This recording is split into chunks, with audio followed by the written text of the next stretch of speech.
চুরি শুটকি বোনা করবো আর জালি কুমড়া রানবো আজকে। এই যে মরিচ শুটকি একসাথে ব্লেন্ড করে নেব। এভাবে ব্লেন্ড করে শুটকি বোনা করলে অনেক মজা লাগে খেতে। এই ব্লেন্ড করা হয়ে গেছে,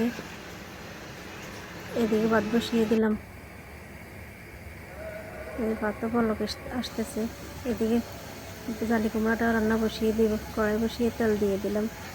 তেল গরম হয়ে গেছে, একটু জিরা ফোড়ন দিয়ে দিলাম। এখন এক এক করে মশলাগুলো দিয়ে দিব। আসসালামু আলাইকুম, সবাই কেমন আছেন? আলহামদুলিল্লাহ আমরা ভালো আছি। আজকে আবার নতুন একটা ভিডিও নিয়ে আসলাম। মশলা দেওয়া হয়ে গেছে, মশলাগুলো এখন ভালোভাবে কষিয়ে পানি দিয়ে দিলাম, মাছ দিয়ে দিলাম। মাছগুলো ভালোভাবে কষিয়ে নেবে। এদিকে ভাতও বলক কষে গেছে, মাছগুলো বলক কষে গেছে। একটু ভালোভাবে কষিয়ে জালি কুমড়া দিয়ে দিলাম। এখন এগুলো ভালোভাবে মিক্স করে নেব। মিক্স করে বেশ কিছুক্ষণ জাল করব। বুটের ডাল দিয়ে রান্না করব। বুটের ডালগুলো আগে সিদ্ধ করে রাখছিলাম। জালি কুমড়াগুলো একটু কষিয়ে নেব। দিকে ভাত হয়ে এসেছে, মাছ ধরতে দিয়ে দেবো। মাছ ধরতে দিয়ে দিলাম। এখন শুটকি রান্নাটা বসিয়ে দেব। কড়াই বসিয়ে তেল দিয়ে দিলাম। তেল গরম হয়ে গেছে, দিয়ে দিলাম পেঁয়াজ কুচি, রসুনের কোয়া। এগুলো একটু লাল লাল করে ভেজে দেবো। ভাজা হয়ে গেছে, দিয়ে দিলাম লবণ, একটু রসুন বাটা।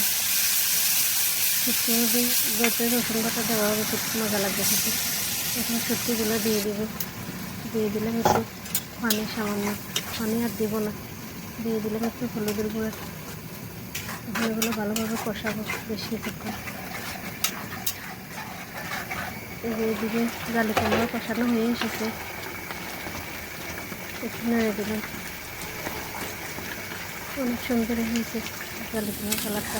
এদিকে শুকিয়ে কষানো হয়ে এসেছে, শুকিয়ে নেবে একেবারে। জালি কুমড়া কষানো হয়ে গেছে, এখন পানি দিয়ে দেবো।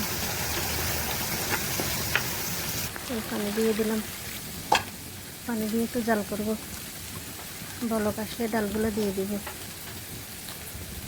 এই বলক এসে গেছে, দিয়ে দিলাম ডাল। একটু জিরা ধনিয়ার গুঁড়া দিয়ে দিলাম।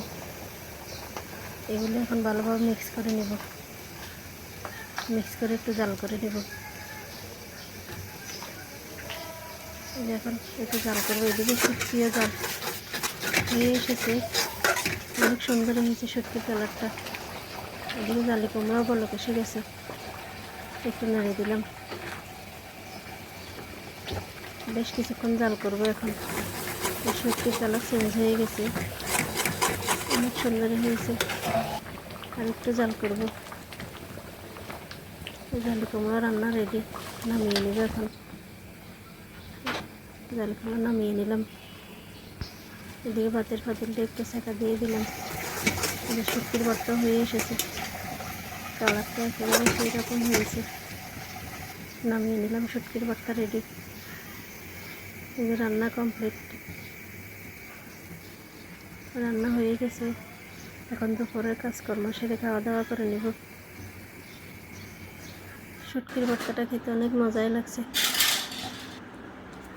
আজকে পর্যন্তই। সবাই ভালো থাকবেন, সুস্থ থাকবেন। যে যেখান থেকে ভিডিওটা দেখেন, ভালো লাগলে লাইক কমেন্ট করবেন। আল্লাহ হাফিজ, সবাইকে অনেক ধন্যবাদ। আসসালামু আলাইকুম।